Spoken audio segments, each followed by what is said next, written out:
Hello students, क्या हाल है आपके। उम्मीद करते हैं आप लोग खैरियत से होंगे। आज हम पढ़ने जा रहे हैं क्लास 11th की फ़िज़िक्स, और उसमें हमने एक वीडियो पहले चैप्टर 1 का वीडियो पहले अपलोड किया था।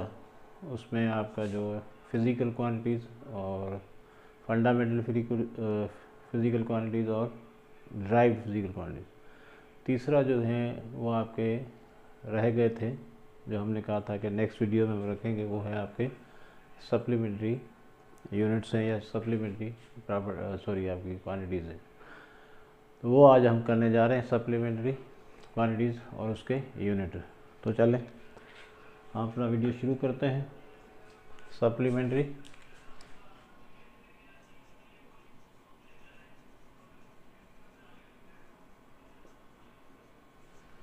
क्वांटिटीज़ और उसके यूनिट्स। ठीक है जी।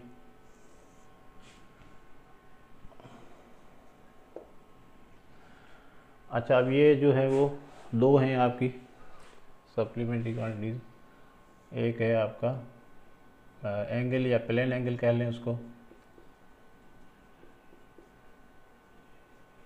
और दूसरा है सेकंड सॉलिड एंगल। सही है जी। तो दो हैं आपकी सप्लीमेंट्री क्वांटिटीज़, एंगल या प्लेन एंगल कह लें, और दूसरा है आपका सॉलिड एंगल। अच्छा, प्लेन एंगल हम नॉर्मली पढ़ते रहे हैं, एंगल बिटवीन टू लाइंस, जैसे आप लोगों ने पढ़ा। अब हम क्या डिस्कस करने जा रहे हैं, plane angle. Angle between two lines are rays. जैसे ये आपका है, ये एक लाइन है, दूसरी ये लाइन है, इस एंगल को हम क्या कहते हैं, प्लेन एंगल।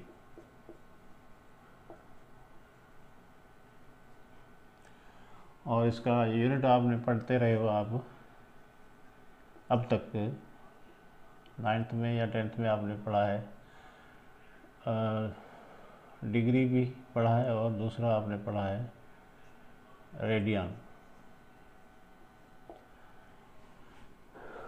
रेडियन आपने पढ़ा है फिज़िक्स में। सर्कुलर जो आपका मोशन था या एंगुलर मोशन है, एंगुलर वेलोसिटी, तो वहाँ पर आपने ये चीज़ें पढ़ी हैं, रेडियन वगैरह। तो रेडियन जो है वो ज़्यादा आपका कन्वीनियंट रहता है एंगल मेजरमेंट में एज़ कम्पेयर टू दी आपका डिग्री के। ठीक है। अच्छा, अब ये कैसे कैलकुलेट किया जाएगा, इसका क्या यूनिट है, रेडियन किसके बराबर है, ये हम देखते हैं। फॉर एग्जांपल, अगर आप यहाँ पर मैंने कहा अभी कि एंगल प्लेन एंगल क्या हो सकता है, एंगल बिटवीन टू लाइंस भी हो सकता है, एंगल बिटवीन टू प्लेन्स भी हो सकता है। प्लेन का मतलब आप समझते हो, कोई भी प्लेन है, एक्स वाई प्लेन है, वाई जेड प्लेन है, कोई भी प्लेन है, और दो प्लेन्स के दरमियान एंगल भी आपकी जो एंगल बनेगी उसको हम क्या कहेंगे, प्लेन एंगल। और नॉर्मली दो लाइनों के दरमियान या टू रेज के दरमियान जो एंगल बनेगी उसको भी हम क्या कहते हैं, प्लेन एंगल कहते हैं। ठीक है। अब फॉर एग्जांपल आपके पास एक सर्किल है, ठीक है जी, और ये उसका क्या है, सेंटर है। सही। अब यहाँ पर सेंटर से लेकर सरकमफेरेंस तक जो डिस्टेंस होता है उसको हम क्या कहते हैं, R, radius. Distance between the centre of this circle and point of the circle is called radius. और यहाँ पर ये भी आपका क्या होगा, सेम है, देखें ये भी रेडियस हो गया, और इनके दरमियान जो एंगल बनी है उसको हमने नाम दे दिया थीटा। अच्छा, ये जो है ये है आपका आर्क। ठीक है, ये है आर्क, यानी एनी पार्ट और portion of the circle is called arc. तो सर्किल के इस हिस्से को हम, जैसे तो पूरा सर्कमफेरेंस होता है, तो इसको हम क्या कहते हैं, आर्क। इसको हम डिनोट करते हैं एस से। अच्छा, यहाँ पर आपका ये डी एस से भी हो सकता है, क्योंकि आर्क बहुत छोटी भी हो सकती है। देखें अब आपका ये भी जिक्र आएगा, डी एस का मतलब आपको घबराना नहीं है, वो भी एक आर्क ही है, मगर उसको डी एस क्यों कहा जाता है, जैसे आगे आप चल के पढ़ेंगे फिज़िक्स में, डिफ्रेंसीशन वगैरह मैथमेटिक्स में, तो आप पढ़ेंगे नहीं जो मेडिकल वाले हैं, बाकी मैथमेटिक्स वाले डिफ्रेंसिएशन पढ़ेंगे उसमें पता चल जाएगा ds क्या है। मगर इस वक्त आपने जहन में रखना है कि बहुत ही अगर छोटी आपकी आर्क है तो उसको हमने नाम दे दिया है, छोटी आर्क को ds दे दिया।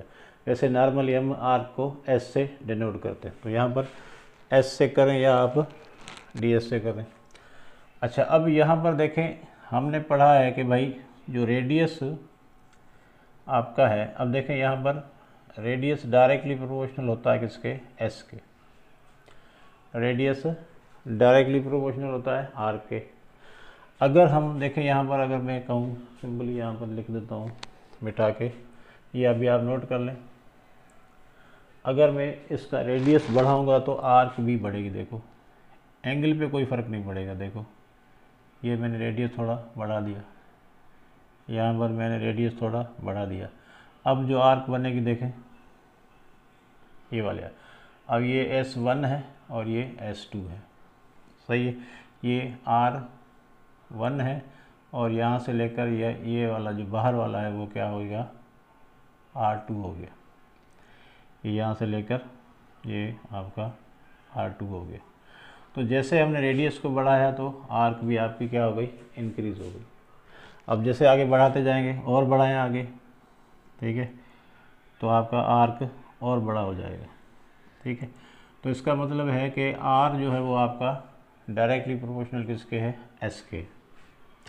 एक बात और नोट करें, यहाँ पर एक बात नोट करें कि ये एंगल वो ही रह रही है, कोई इसमें फ़र्क नहीं रहा। थीटा है तो आपका थीटा फॉर एग्जाम्पल हमने 30 लिया है तो एंगल आपका बड़ा नहीं हो रहा, रेडियस बड़ा हो रहा है और उसका सामने मुंह खुल रहा है, और ये आपका आर्क जो है वो S1 S2 S3 ये बड़े होते जा रहे हैं।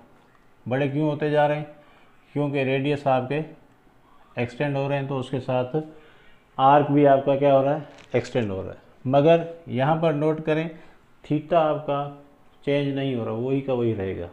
अब इसको भले आप यहाँ तक ले जाएं और इसको आप यहाँ तक ले जाएं तो आर्क आपका इतना बड़ा हो जाएगा, मगर थीटा आपका क्या रहेगा, सेम रहेगा, उस पर कोई फ़र्क नहीं आएगा, ठीक है। तो इसका मतलब है R is directly proportional to S। और जैसे इसको हटा देंगे तो हमें क्या मिलता है, कांस्टेंट, और कांस्टेंट हमने रखा है थीटा, और थीटा आपका कांस्टेंट है। यहाँ पर मैंने फिज़िकली और प्रैक्टिकली बता दिया है कि थीटा पे कोई फ़र्क नहीं पड़ रहा। जैसे जैसे रेडियस बढ़ेंगे तो आर्क आपके बड़े होते जाएंगे, और मगर थीटा आपका सेम रहेगा। तो थीटा यहाँ क्या है आपका, थीटा कांस्टेंट है, ठीक है। तो हमारी थीटा क्या है, एंगल है, और इस एंगल को हम कहते हैं प्लेन एंगल। इस एंगल को हम क्या कहते हैं, प्लेन एंगल। अब इसकी डेफिनेशन क्या हो गई, इसकी डेफिनेशन बनेगी कि भाई angle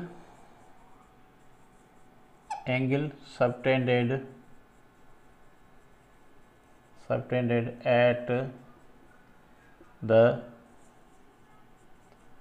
centre of a circle between two radii is called plane angle. इसको क्या कहेंगे हम, प्लेन एंगल।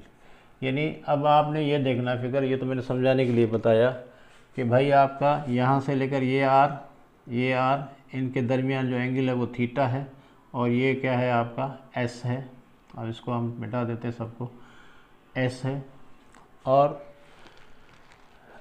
इस एंगल को हम क्या कहेंगे, प्लेन एंगल। और इसको अगर मैं थीटा अगर मालूम करना चाहें अब हम, तो क्या हो जाएगा, थीटा इज इक्वल टू क्या हो जाएगा आपका एस अपॉन आर, सॉरी यहाँ पर मैंने उल्टा लिख लिया है, S is directly proportional to R, और S is equal to R theta, और थीटा इज इक्वल टू हो जाएगा एस अपॉन आर, ठीक है। तो ये है प्लेन एंगल की डेफिनेशन, एस अपॉन आर। आप ये भी कह सकते हो, आप सिंपली कह सकते हो ratio between arc and radius, या हम कह सकते हैं S is equal to R, S is equal to R. तो इस एंगल को हम कहते हैं प्लेन एंगल।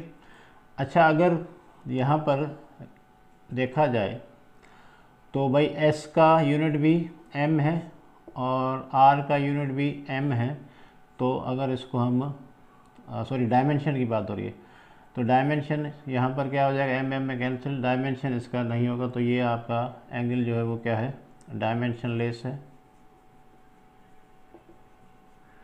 डायमेंशन लेस है। मगर इसका जो यूनिट होगा, एसआई यूनिट क्या होगा, रेडियन होगा। या इसको हम कैसे लिखते हैं, सिंबल क्या है इसका, आर ए डी, रेड। तो प्लेन एंगल का यूनिट क्या हो गया, रेडियन, और डायमेंशन इसका नहीं है, ये डायमेंशन लेस क्वांटिटी है। ये भी आपने ध्यान में, और डायमेंशन हम आगे जाके करने वाले हैं, ज़्यादा उसमें बता देंगे आपको।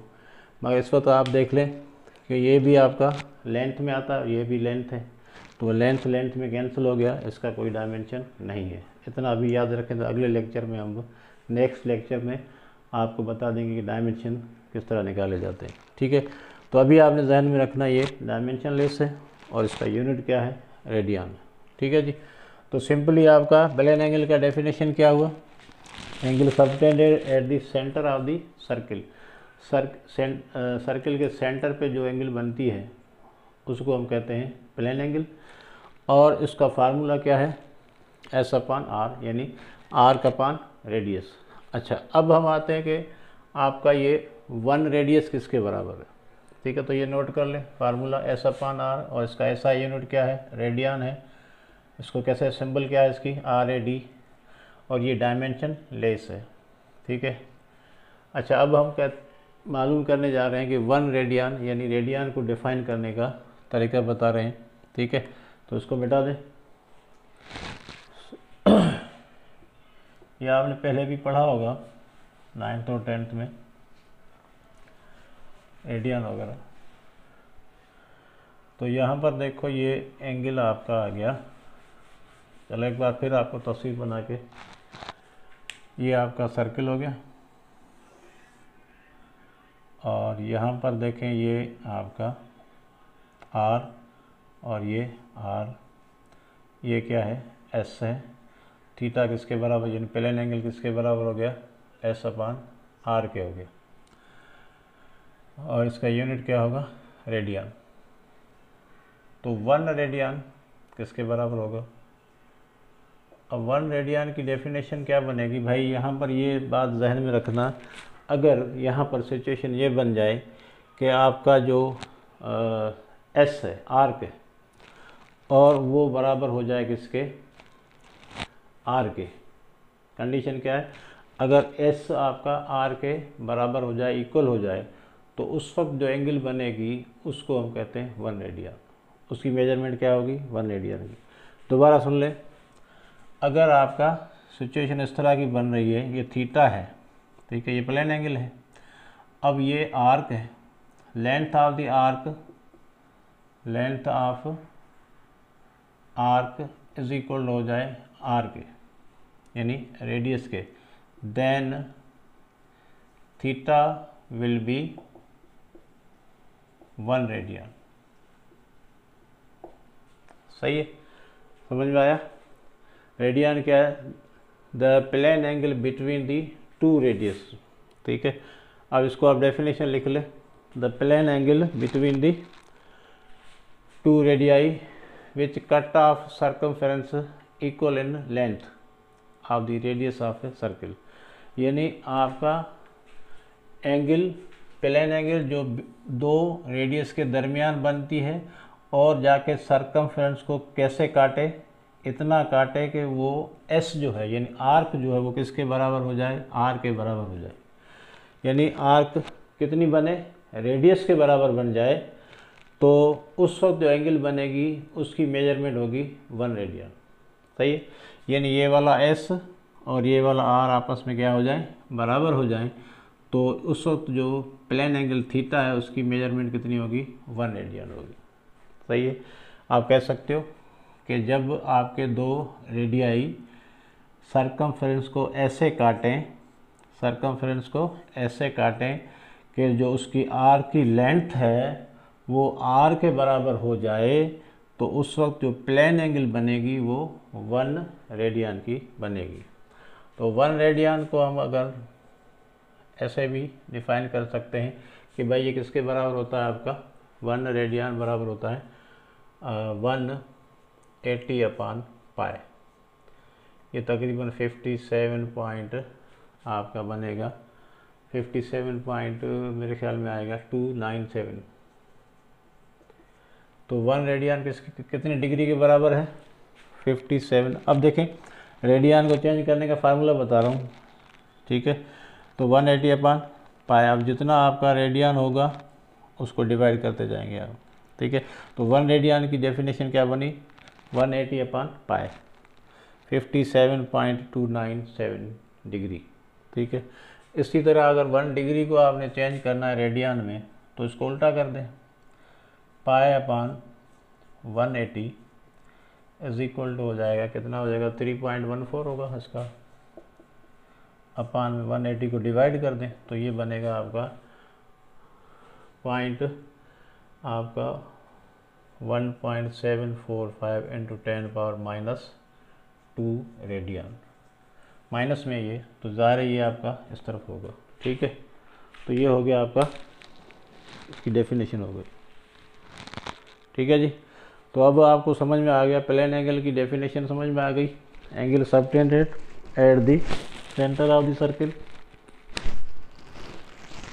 और ये कैसे बनती है, 2 रेडियस यानी रेडियाई के दरमियान बनती है, ठीक है। 1 रेडियन किसके बराबर होगा, जब आपका एस और आर इक्वल हो जाएं, और एस कौन सा, ये वाला, और ये आर आपस में इक्वल हो जाएं, तो उस वक्त जो प्लेन एंगल की मेजरमेंट होगी वो किसके बराबर होगी, 1 रेडियन के बराबर। अब जैसे ये बड़ी होती जाएगी तो ये 1 रेडियन से बड़ा होता जाएगा, ज़ाहिर है। अब आपने देखना है कि एक सर्किल में कितने रेडियन आते हैं, यानी एक सर्किल की जो मेजरमेंट अगर देखी जाए। अब देखे आपने पढ़ा है कि भाई अब सर्किल का जो डिग्री होता है वो 360 के बराबर होता है, पढ़ा है ना आप लोगों ने। सर्किल का अगर डिग्री में मेजरमेंट एंगल का लिया जाए वो 360 के बराबर होता है। तो हम देखेंगे भाई रेडियन में कितना होता है, ठीक है। तो वो देखते हैं, how many radian in a complete circle, ठीक है। मिटा दो इसको, अब ये आ गया समझ में, रेडियन को निकालना है तो 180 अपॉन पाई, और डिग्री को आपने कन्वर्ट करना है रेडियन में तो ये फार्मूला सही है। चलें जी, अब हम करने जा रहे हैं कि भाई एक सर्किल में कितने रेडियन आते हैं, ठीक है। हाउ मेनी रेडियंस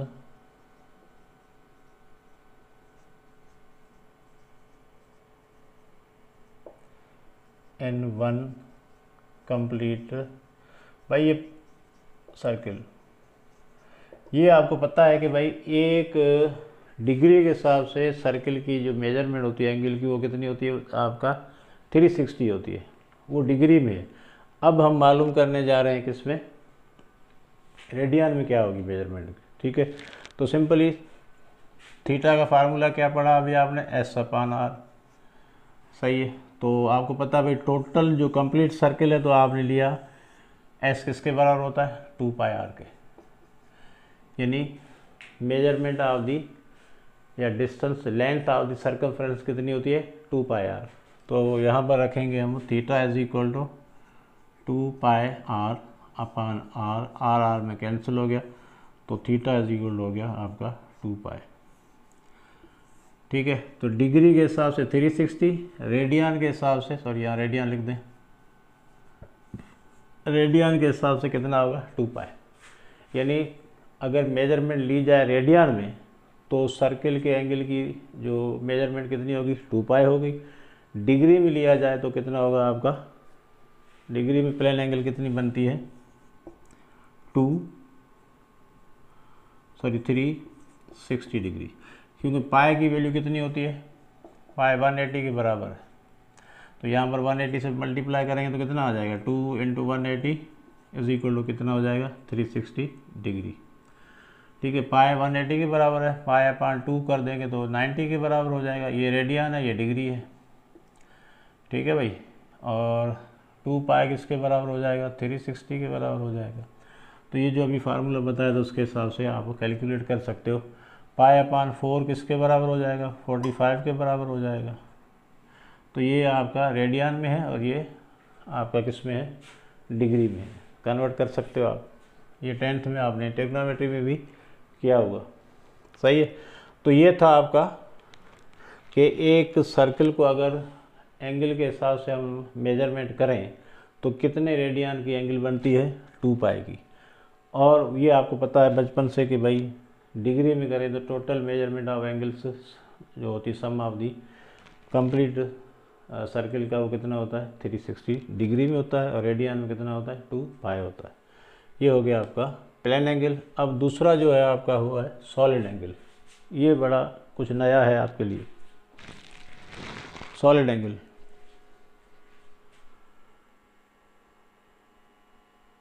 ठीक है जी, मिटा दें। तो सॉलिड एंगल समझने के लिए थोड़ा टेक्निकली आपको देखना पड़ेगा कि एक्चुअली प्लेन एंगल,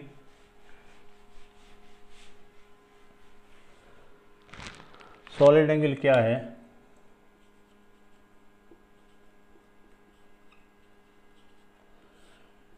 या हम कहें 3 डायमेंशनल एंगल है।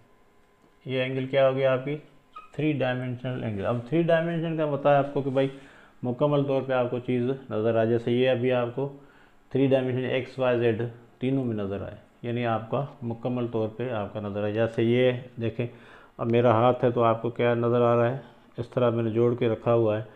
तो ये आपको 3 डायमेंशन यानी आपका तीनों डायमेंशन आपको नज़र आ रहे हैं। तो ये पहले आप देखें ये एंगल किस तरह की होगी, 3D में होगी, यानी 3 डायमेंशन नज़र आएगी। वो वाली एंगल आपकी क्या थी, आपकी 2 डायमेंशन थी, ठीक है ना। तो यहाँ पर देखें आपका सॉलिड एंगल का डेफिनेशन क्या होगा, angle subtended bye an area. ठीक है, angle subtended bye an area at the centre of a sphere. अब ये स्फीयर क्या होता है, स्फीयर आपका सर्कल, तो वैसे आप जैसे आपका जैसे चूड़ी होती है या कोई इस तरह गोल चीज़ है तो हम सर्कल है, मगर स्फीयर आपका गोले की तरह होता है। आप बाल को देख लें, फुटबॉल को देख लें, आपका जो है वाटरमेलन को देख लें, इस तरह के तरबूज खरबूज, ये सारे जो चीज़ें हैं किस में आती हैं, आपकी स्फीयर में आती हैं। बाल देख लें, बाल आपकी पाँच में है, एक्सेस में है, वो आप देख लें, उसको हम क्या कहते हैं, गोला जो होता है उसको हम क्या कहते हैं, स्फीयर। ठीक है, अब आपका गोला किस तरह होगा, 3 डायमेंशन में होगा ज़ाहिर है। जैसे ये फुटबॉल है, ये नज़र आ गया आपको। अब ये कह रहा है कि एंगल कहाँ बने, सेंटर पे ही बने, मगर वो 3D में हो और subtended bye an area, area angle बना है। यानी अब यहाँ पर मैं कहूँ कि कोई एरिया है, यहाँ पर कोई स्पॉट ले लिया इस तरह का, ये एरिया ले लिया मैंने। अब ये एंगल कहाँ बना रहा है, इधर आपका ये बना रहा है, ये एरिया बना रहा है। अब ये एंगल आपको, अब तस्वीर के हिसाब से तो आपको वैसे नज़र है, मगर ये कैसे नज़र आएगी, इस तरह आपका जैसे वो कोन वगैरह होता है ना, आइसक्रीम का कोन है या मेहंदी का कोन है, वो इस तरह होगा। देखो ये एरिया हो गया और ये आपका सेंटर पे जाके ये एंगल बना रहा है, ये आपका दायरा बना दिया ताकि आपको 3D महसूस हो। और ये आपने एरिया है, ये क्या है, एरिया है। और यहाँ से लेकर यहाँ तक जो ये फासला होगा उसको ये क्या होगा, रेडियस होगा, रेडियस ऑफ दी स्फीयर होगा। ठीक है, अब ये कह रहा है कि भाई एरिया जो एंगल बना रहा है at the centre of the sphere, इस तरह की एंगल को 3D एंगल को, अब यहाँ पर ऐसे मालूम कर जैसे आप वो वाटरमेलन वगैरह लेते तो उसमें चत्ती डाल के वो अंदर में चेक किया जाता है कि भाई आपका रेड है या लाल है कि नहीं है, तो उसको वो क्या कहते हैं, छुरी से। अब वो बिल्कुल तो आपका गोल तो नहीं होती, मगर वो काट के इस तरह से निकाल के आपको दिखाएंगे भाई ये आपका वाटरमेलन जो है वो रेड है। तो उस वक्त जो टुकड़ा नज़र आ रहा होता है वो 3D में नज़र आता है आपको। तो उस वक्त जो एंगल वो बन रही होती है यहाँ पर उस एंगल को हम क्या कहते हैं, सॉलिड एंगल कहते हैं, यानी 3D में नज़र आती है। अगर मैं कहूँ कि अगर वो ये पेपर है मेरे पास, अगर मैं इसका इस तरह का मैं कोन बना लूँ, देखें ये चने वाले नहीं बनाते करते, ठीक है। तो इस तरह का अगर मैं कोई कोन बना लूँ, अब देखें ये आपका, तो इस वक्त आपको अगर मैं ऊपर से काट लूँ ये वाला ऐसा, इसको ऊपर से काट दूँ, अब देखें ये जो एंगल आपको, ये समझें कि मैंने इस किसी स्फेयर से निकाला है, ये जो एरिया है ऊपर वाला ये मैंने, अब इसको मैं अगर, चलो इसको भी बराबर कर देते हैं भाई, करना है तो पूरा ही करेंगे इसको हम क्या करते हैं, इस तरह काट के पूरा कर लेते हैं ताकि आपको फील आए कि मैं क्या, सॉलिड एंगल कहते किसको है। तो कोशिश कर रहे हैं इसको इवन बनाने की, मगर आप समझ जाएंगे मैं क्या कह रहा हूँ, ठीक है। ये वाला देखें, अब यहाँ से ये आपको कैसे नज़र आ रहा है, ऊपर जो स्पॉट नज़र आ रहा है, पूरा एरिया नज़र आ रहा है। अब ये तो आपने वहाँ उस स्फेयर से या वो आपने वाटरमेलन से एक चपटी डाली, ऐसे चाकू से छुरी से डाली, और अब आपने इसको खींच के बाहर निकाला, तो कैसे नज़र आएगा आपको, ऐसे नज़र आएगा। ये वाली जो एंगल आपको 3D में नज़र आ रही है, इस एंगल को हम कहते हैं, इस एंगल को हम क्या कहते हैं, सॉलिड एंगल कहते हैं, ठीक है। और यहाँ से लेकर ये तक जो रास्ता है, सॉरी लेंथ है, इसको हम क्या कहते हैं, रेडियस, ठीक है ना। तो अब आपको समझ में आ गया होगा कि भाई एक्चुअली सॉलिड एंगल किसको कहते हैं, सॉलिड एंगल क्यों कहा जाता है। ये बिल्कुल आपका एक 3D में बाहर निकलता है, यानी 3 डायमेंशन में आपको नज़र आएगा, सॉलिड नज़र आएगा, ठीक है जी। तो ये आर हो गया, और इसको हम कहते हैं एरिया, और इस एंगल को सब हम करते हैं किससे, ओमेगा से ज़ाहिर करते हैं, और ये हो गया आपका एरिया अपान आर स्क्वायर, ठीक है।